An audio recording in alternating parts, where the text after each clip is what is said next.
நிகழ்ச்சியோடு இணைந்திருக்கின்றோம். இப்பொழுது அடுத்த பகுதிக்குள் வந்திருக்கின்றோம். விசேட நேர்காணல் பகுதி.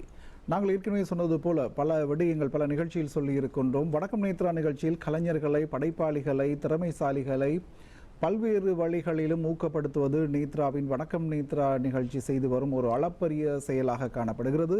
அந்த வகையில் இன்றைய தினம் ஒரு படைப்பாளி அல்லது திறமையை வெளிப்படுத்துவதற்கு அல்லது உலகில் தன்னை யார் என்று நிரூபிப்பதற்கு போராடி கொண்டிருக்கும் ஒரு இளைஞன், அவர் பல விடயங்களில் இப்பொழுது அடிப்படையில் சாதித்து வந்திருக்கின்றார். அவ்வாறான ஒரு சாதனையாளரை நாங்கள் கலையகம் அழைத்து வந்திருக்கின்றோம். யாழ்ப்பாணம் அச்சுவேலியைச் சேர்ந்த கரண் ராபின்சன். இவரை பற்றி கூறுவதென்றால், கடந்த வருடம் பிலிப்பீன்ஸில் இடம்பெற்ற மிஸ்டர் கிளேம் இன்டர்நேஷனல் பட்டத்தை வென்ற ஒரு ஆணழகன். இவர் அந்த பட்டத்தை வென்றிருக்கின்றார். கலையகம் வந்திருக்கின்றார். வணக்கம் கரண் ராபின்சன் அவர்களே. வணக்கம். ஆமாம், நீங்கள் பிலிப்பீன்ஸில் நடந்த அந்த ஆணழகன் போட்டியில் பட்டம் வென்றிருக்கின்றீர்கள். அது அந்த பசுமையான நினைவுகள், அந்த விடயத்தை, இந்த வெற்றி குறித்து பகிர்ந்து கொள்ளுங்கள். இது வெற்றி என்பதுக்கு இப்போ நான் என்ன கடின உழைப்பு, இந்த கடின உழைப்பெல்லாம் இந்த வெற்றி நான் பெற்றுள்ளேன். அதோட எனக்கு இது என்னுடைய மக்கள் கூடுதலாக சப்போர்ட்டாக இருந்தேன். ஒரு முதலாக ஒரு தமிழனாக நான் இந்த போட்டிக்கு போகும்போது நான் கூடுதலாக யோசித்த விஷயம் என்னென்னா, எனக்கு இந்த போட்டியில் பெருசாக வாய்ப்பு கிடைக்குமோன்ற ஒரு டவுட் எனக்கு காணப்பட்டது. ஆனால் எனக்கு இந்த வாய்ப்பு கிடைச்சி நான் பிலிப்பீன்ஸில் போய் இப்போ என்ன போல பல இளைஞர்களை உருவாக்கணும் அப்படியான எல்லோரும் எண்ணத்தில் போய் தான் இந்த போட்டியில் பங்கு பெற்றேன். இப்பொழுது நாங்கள் இதுவரையும் யாழ்ப்பாணம் அச்சுவேலியைச் சேர்ந்த கரண் ராபின்சன் என்ற ஒருவரை நாங்கள் பார்த்திருந்தோம். இப்பொழுது பிலிப்பைன்ஸை சென்று மிஸ்டர் கிளேம் இன்டர்நேஷனல் என்ற ஒரு பட்டம் வென்று வந்திருக்கின்றீர்கள். இப்பொழுது உங்களுக்கு ஒரு அடையாளம் இருக்கின்றது. இதற்கு முன்னர் கரண் ராபின்சன் என்றால் யார் என்று கேட்டால் உங்களை பற்றி என்னென்ன சொல்லலாம்? அப்போயே என்னை பொறுத்த வரைக்கும் யாருக்குமே தெரியாது. நான் ஒரு சாதாரண மனிதனாக தான் இருந்தேன். அப்போது இந்த ஸ்டடியெல்லாம் இருந்தேன். அதுக்கு பிறகு நான் யோசிச்சேன்னா, இந்த உலகத்துக்கு நானும் ஒரு இதாக காட்டுவோம்னு யோசிச்சதால தான் நான் இந்த ஒரு மாடலிங் துறையை நான் தெரிவு செய்தேன்.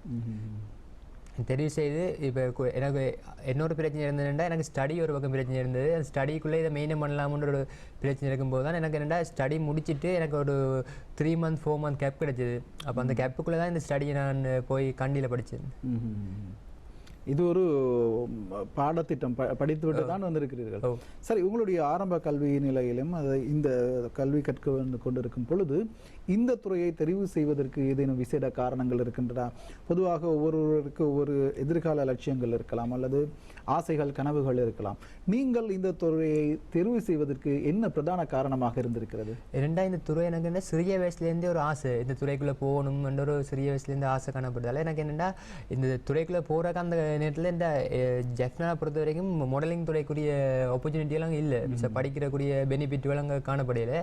அப்போ நான் என்னென்னா, இதுக்குரிய பெனிஃபிட் தேடி தெரிஞ்சேன். கூடுதல் எனக்கு எல்லோரும் பெருசாக வாய்ப்பு தெரியல. இப்போ எனக்கு என்னுடைய சார் சான் மெல்வே சார் தான் கண்டியில் இப்படி ஒரு வாய்ப்பு கிடைச்சி எனக்கு அண்ணா மூலம் அறிமுகப்படுத்தி தான் நான் என்னோடய ஸ்டடி கொஞ்சம் முடித்து 4 month கேப்புக்குள்ளே அங்கே படித்து நான் படித்து தான் எனக்கு சார் இந்த ஆப்பர்ச்சுனிட்டி தந்தவர், மிஸ்டர் கிளேம் இன்டர்நேஷனல் ஆப்பர்ச்சுனிட்டி. அப்படியான ஒரு பட்டம் வென்று இருக்கின்றீர்கள். சரி, இந்த ஒரு ஆணழகன், நீங்கள் ஒரு முதல் கட்டத்தில் பயணித்துக் கொண்டிருக்கின்றீர்கள். இன்னும் எத்தனையோ கட்டங்கள் இருக்கின்றன, படிநிலைகள் இருக்கின்றன. அதற்கு முன்னர் இந்த ஒரு ஆணழகன் அல்லது அந்த துறையை தெரிவு செய்வதற்கு அடிப்படையாக என்ன தகுதிகள் நமக்கு இருக்க வேண்டும் என்று நீங்கள் உங்களுடைய பார்வையில் உங்களுடைய எண்ணம் என்னவாக இருக்கின்றது? இல்லை, இப்போ கூடுதலாக எல்லோரும் மேலே இருப்பது ஒரு ஆணழகன் போட்டிக்கு போகிறேன்டா அழகு தேவை என்று. என்னை பொறுத்த வரைக்கும் அழகு இருந்தால் தான் சாதிக்கணுமென்று வாழ்க்கையில் அப்படி ஒரு இது இல்லை. இப்போ எங்களுக்கு ஒன்று தேவைன்னா அதுக்கு நாங்கள் தான் கஷ்டப்படணும். கஷ்டப்பட்டால் லைஃப்பில் எந்த விஷயம் வேணாலும் எங்களை கிடைக்கும். இப்போ என்னை பொறுத்த வரைக்கும் நான் கஷ்டப்பட்டதால மிஸ்டர் கிளேம் இன்டர்நேஷனல் ஒரு பட்டம் பெற்றுள்ளேன். அதே போல் இப்போ கஷ்டப்படாமல் ஒரு இடத்துல இருந்து எங்களுக்கு ஒரு தேவை வேணுமெண்டா அதுக்கு எங்களுக்கு உடனே கிடைக்காது. இப்போ ஒன்று தேவையென்றா நாங்கள் அதுக்கு அதுக்குள்ளே இறங்கி எங்களுக்கு என்னென்ன தேவையோ அது.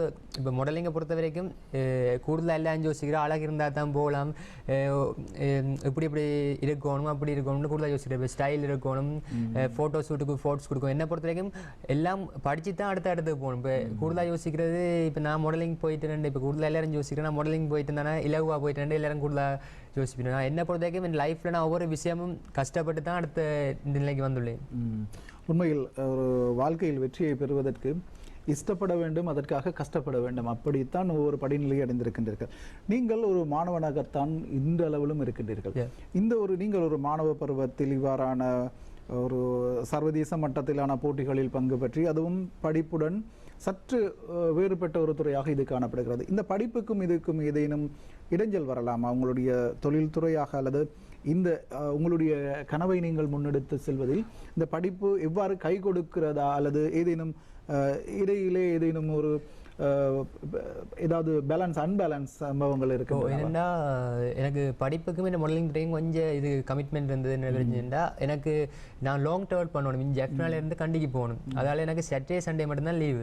அப்போ எனக்கு என்னென்னா அந்த டைமுக்குள்ளே எனக்கு கிடைச்ச அந்த 1 month 4 month கேப்புக்குள்ளே எனக்கு தேவையான ஸ்டடியே ஒரு சைட்டில் பார்த்துக்கொண்டு என்னுடைய மாடலிங் தேவையும் பார்த்துக்கொண்டு எனக்கு கொஞ்சம் கஷ்டமாக தான் இருந்தது. என்னுடைய இப்போ நோக்கம் என்னென்னா நான் என்னையும் ஒரு மனிதனை நம்ம வெளியுலகத்துக்கு காட்டணும் நோக்கத்தில் இந்த பயணித்தால் என் லைஃப்பில் சக்ஸஸ்ஃபுல் மனிதனாக வருவோம்னு ஒரு ஆசைக்காண்டி இதுக்கு முன்னேறி போனான். அதோட என்னென்னா பல கஷ்டங்களை கண்டு தான் இந்த இடத்துல நான் வெற்றி பெற்றுள்ளேன். சரி, மாடலிங் துறையில் நீங்கள் பயணித்துக் கொண்டு இருக்கின்றீர்கள். உங்களுடைய அடுத்த கட்ட பயணம், அடுத்த இலக்கு என்னவாக இருக்கிறது?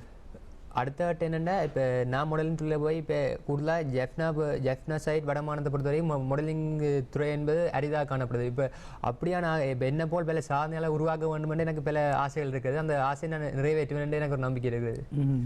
நீங்கள் இந்த துறையை தெரிவு செய்வதற்கு யாராவது முன்மாதிரியாக இருந்தார்கள் அல்லது யாரை பார்த்து இந்த துறையை தெரிவு செய்தீர்கள்? கூடுதலாக நான் என்னென்னா இந்த டிவி ப்ரோக்ராம்களில் கூடுதலாக அந்த அட் விளம்பரங்கள் பார்க்குற கூட அப்போ எனக்கும் ஒரு ஆசை இருந்தால் நானும் இப்படி ஒரு டிவி ப்ரோக்ராமில் வரணுமென்ற ஒரு சிறு வயசுலேருந்து ஆசை இருந்தால் நம்ம எனக்கு அதுக்குரிய சந்தர்ப்பங்கள் பெருசாக எனக்கு ஒரு தரவில்லை. இப்போ பிறகு நான் என்னென்னா இந்த அண்ணா மூலம் தான் எனக்கு இப்படி ஒரு மாடலிங் கிளாஸ் மூலங்க ஒரு சேரோட கதைச்சி இப்படி மாடலிங்கில் ஆசை இருக்குன்னு சொல்லி சேரோட கதைச்சி நான் கண்டியில் போய் ஸ்டடி பண்ணி தான் அதுக்கு பிறகு அந்த மாடலிங் என்ற அப்படி எனக்கு பெஸ்ட் என்ன மாடலிங்கு போய் எனக்கு மாடலிங் என்றாலும் என்னன்னு தெரியாது. இப்போ கூடுதலாக நான் யோசிச்ச ஒரே விஷயம் மாடலிங்ன்ற ஒர்க் ஒன்லி தான் யோசிச்சேன். அது பிறகு மாடலிங்லேயும் இவ்வளவு விஷயம் இருக்காண்டு அது பிறகு ஒழுங்காக கற்றுக்கொண்டு பிறகு தான் எனக்கு ஒரு ஆப்பர்ச்சுனிட்டி என்னுடைய சேர் தந்தவர் மிஸ்டர் கிளாம் இன்டர்நேஷனல் என்ற ஒரு ஆப்பர்ச்சுனிட்டி தந்தால அங்கே போயிட்டு நான் என்னால் இப்போ என்னென்னா கூடுதலாக எல்லாரும் யோசிக்கிறது இவர் மாடலிங் 1 day கிளாஸ் படிச்சுட்டு உடனே போனேன். என்னை பொறுத்த வரைக்கும் நான் கஷ்டப்பட்டுருக்கேன். இந்த லைஃப்பில் கஷ்டப்பட்டதால நான் இவ்வளோ இந்த நிலைமைக்கு இருக்கிறேன். நான் கஷ்டப்பட்டதுக்கு முக்கியமாக காரணம் இருக்கிறது இந்த ஃபேமிலியும் என் அண்ணன் தான். அதோட என்னுடைய எனக்கு கூடுதலாக மக்கள் சப்போர்ட் அதிகமாக காணப்படுது. இந்த சிங்கள மக்கள், தமிழ் மக்கள் சப்போர்ட், முஸ்லீம் மக்கள் சப்போர்ட் கூடுதலாக அதிகமாக காணப்பட்டது. எனக்கு அது ஒரு சந்தோஷமாக இருந்தது. என்னென்னா நான் கூடுதலாக ஜோதிச்ச விஷயம் மாடலிங் என்ற தவறாக நினைக்கிற மத்தியில் நான் போயிட்டு பிலிப்பீன்ஸால் இங்கே ஸ்ரீலங்காவுக்கு வரும்போது நல்ல வரவேற்பு காணப்பட்டது. உண்மையில் அந்த வாழ்த்து எல்லாம் கடவுளுக்கும் பெற்றோருக்கும் தான் சார வேண்டும்.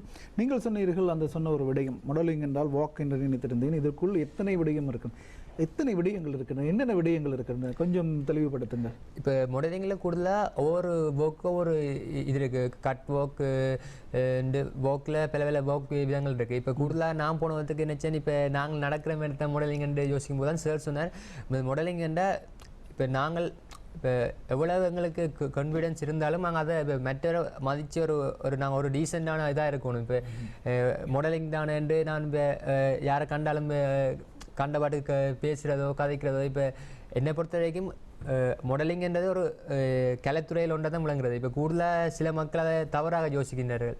இப்போ என்னை பொறுத்த வரைக்கும் பல பேர் பல விதமாக அதை கூறுவார்கள். ஆனால் என்னை பொறுத்த வரைக்கும் எனக்கு இந்த துறை பிடித்திருக்கு, நான் இந்த துறையில் ஆர்வம் காட்ட வேணும். என் லைஃப்பில் நான் சக்ஸஸ்ஃபுல்லாக ஆகணும்னா ஒரு துறையில் நான் அடுத்தடுத்த கடத்துக்கு போகணும். இப்போ என்னை பொறுத்த வரைக்கும் பல இளைஞர்களுக்கு பல துறைகளில் ஆசை இருக்குது. ஆனால் என்ன பிரச்சனைன்னா பல இளைஞர்கள் அந்த துறையை வழிகாட்டாமல் தங்களுக்குள்ளேயே வச்சுக்கிறேன். இப்போ என்ன நான் யோசிக்கிற ஒரே விஷயம் எனக்கு சொல்கிற விஷயம் உங்களோட துறையை வழிகாட்டுறேன்னா நீங்கள் உங்களுக்குடைய ஆப்பர்ச்சுனிட்டியை தேடி நாங்கள் தான் போகணும். தானாக ஒரு ஆப்பர்ச்சுனிட்டி வேணுமெண்டா அது எங்களோட லைஃப்பில் எங்களுக்கு நெடு காலம் இருக்காது. உண்மையில் இப்போ அது நீங்கள் இந்த மாடலிங் துறையில் இருக்கின்றீர்கள். உங்களுடைய அடுத்த கட்டம் பெரும்பாலான இந்த திரைப்படங்கள் குறித்தும் இன்றைய வணக்கம் நேத்ரா நிகழ்ச்சியில் பேசியிருந்தோம். பெரும்பாலும் இந்த திரைப்படத்துறைக்கு வருபவர்கள் பெரும்பாலும் மாடலிங்கில் இருந்து தான் திரைப்படத்துக்கு வருகிறார்கள். உங்களுடைய கனவுகள் ஏதேனும் இருக்கின்றதா திரைப்படத்துறை சார்ந்த விடிய? எனக்கு என்ன திரைப்படத்தில் நடிக்க வேணும்னு ஒரு பிறநாள் ஆசை ஒன்று இருக்குது. ஆனால் எனக்கு அதுக்குரிய ஆப்பர்ச்சுனிட்டி என்ன முறையும் எனக்கு பெருசாக தெரியவில்லை. அதோட என்ன நான் வரும்போது இங்கே எங்களோட நாட்டு சுச்சுவேஷன் பெரிய அளவில் இதாக காணப்பட்டது. அந்த டைம் எனக்கு பெருசாக நான் மாடலிங் துறையில் போனது யாருக்குமே பெரிய அது தெரியாது. அப்போ நான் என்னென்னா எனக்கு பல ஆசைகள் இருக்குது. என்ன நானும் ஒரு ஆக்டர் ஆகணும் அப்படி இப்படி என்ற பல ஆசைகள் இருக்குது. வெகு சீக்கிரத்தில் அந்த இது நிறைவேறும் ஒரு நம்பிக்கையோடு இருக்குது.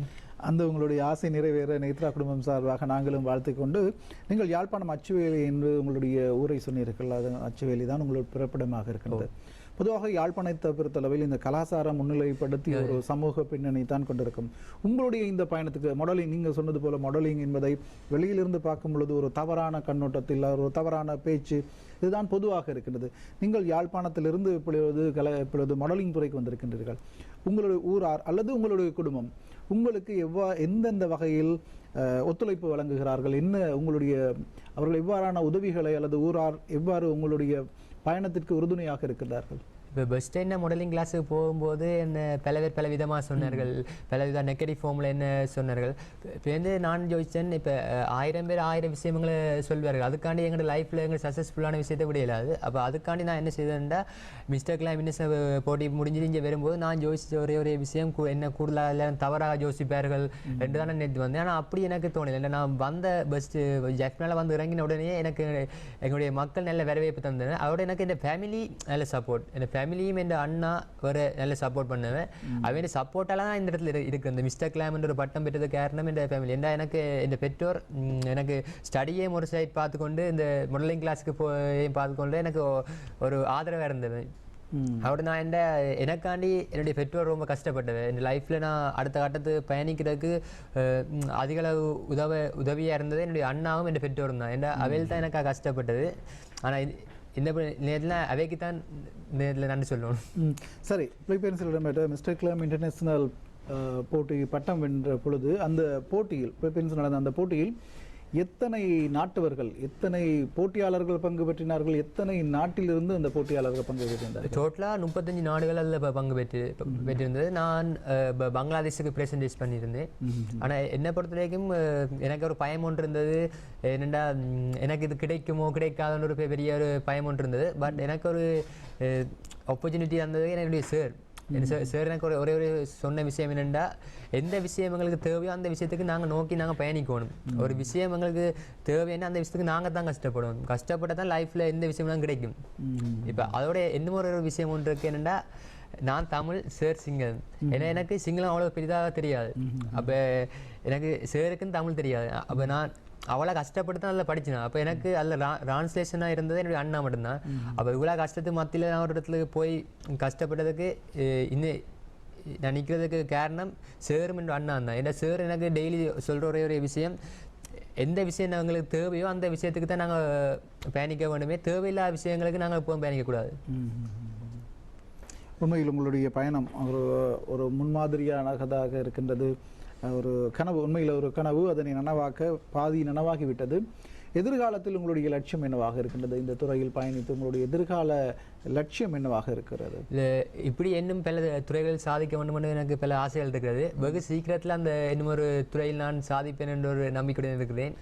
அதோட இந்த ஒரு கரண் ராமின்சன்ன்றது இந்த வேர்ட்டில் எல்லோருக்கும் தெரிய வேண்டும் எனக்கு ஒரு பல ஆசைகள் இருக்கிறது. அதோட என்னென்னா, என்ன போல் உள்ள பல சாதாரண மக்களையும் இப்போ கூடுதலாக எல்லோருக்கும் மாடலிங்ன்ற துறையில் ஆர்வம் காணப்படுகிறது. ஆனால் கூடுதலாக என்னென்னா, சில பெற்றோர் மாதிரி யோசிக்கிற மாடலிங் துறை ஒன்று தவறாக சிந்திக்கிறதால தங்களோட பிள்ளைகளை அந்த துறைக்குள்ளே உட்செலுத்துவதற்கு கொஞ்சம் தயங்குகிறார்கள். என்னை பொறுத்த வரைக்கும் மாடலிங் துறை என்ற தவறான துறை இல்லை. இப்போ என்னென்னா, இப்போ நாங்கள் நடனம் சங்கீதம் எப்படி கலைத்துறையில் ஒன்றாக விளங்குறதோ அதே மாதிரி தான் மாடலிங் துறையும் கலைத்துறையில் விளங்குறாங்க. இதில் கூடுதலாக அதிகமாக சிங்கள மக்கள் அதிகமாக மாடலிங் துறையில் காணப்படுகிறார்கள்.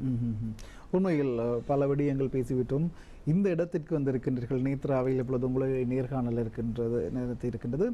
இந்த தருணத்தில் நீங்கள் யாருக்கெல்லாம் நன்றி கூற விரும்புகிறீர்கள்? யாருக்கெல்லாம் நன்றி கூற உங்களுடைய கடப்பாடு இருக்கிறது? என்னென்னா, முக்கியமாக என் பெற்றோர், அடுத்தது இந்த அண்ணா, முக்கியமாக நான் ஒரு ஆளை நல்ல இப்போ என் லைஃப்பில் அடுத்தடுத்து கொண்டு வரதுக்கு இந்த ஆசிரியர் முக்கியத்துவமாக இருக்கும். நாங்கள் ஒரு குருவை எப்படி மதிக்கிறோமோ, குருவை மதிச்சு தான் அடுத்த லைஃப்பில் நாங்கள் அடுத்தடுத்து போகலாம்.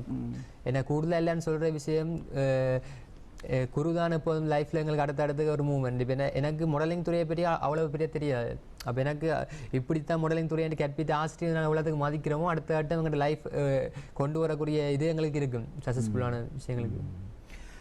உண்மையில் உங்களுடைய எதிர்கால பயணமும் இதே போன்ற அல்லது இதைவிட சிறப்பான வெற்றியொரு மிகுந்த ஒரு பயணமாக அமைய நேத்ரா குடும்பம் சார்பாக நாங்களும் நன்றிகளையும் வாழ்த்துக்களையும் தெரிவித்துக் கொண்டு இந்த அளவில் இந்திய முதலாவது கலந்துரையாடல் பகுதியை நிறைவு செய்து கொள்ளலாம். அந்த வகையில் நேரடியாக கலையம் வந்து உங்களுடைய திறமைகளை வெளிப்படுத்துவதற்கு சந்தர்ப்பத்தை வழங்கியமைக்காக மற்றவர்களுக்கும் நன்றி கூறிக்கொண்டு உங்களுக்கும் நாங்கள் மற்றவர்களுடைய விடயங்களை பகிர்ந்து கொண்டமைக்காக நாங்கள் நன்றியை தெரிவித்துக் கொள்கின்றோம்.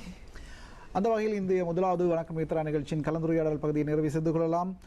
கரண் ராபின்சன் பிலிப்பைன்ஸில் இடம்பெற்ற மிஸ்டர் கிளேம் இன்டர்நேஷனல் பட்டம் வென்ற யாழ்ப்பாணம் அச்சுவேலியைச் சேர்ந்த கரண் ராபின்சனுக்கு நன்றி கூறிக்கொண்டு முதலாவது நேர்காணல் பகுதியை நிறைவு செய்து கொள்ளலாம். தொடர்ந்து இணைந்திருங்கள். வணக்கம் நேத்ரா நிகழ்ச்சியில் இரண்டாவது நேர்காணல் பகுதி இருக்கின்றது. இப்பொழுது ஒரு பாடலை தொடர்ந்து 10 மணிக்கு இரண்டாவது விசேட நேர்காணல் பகுதியுடன் உங்களை நாங்கள் சந்திக்கின்றோம்.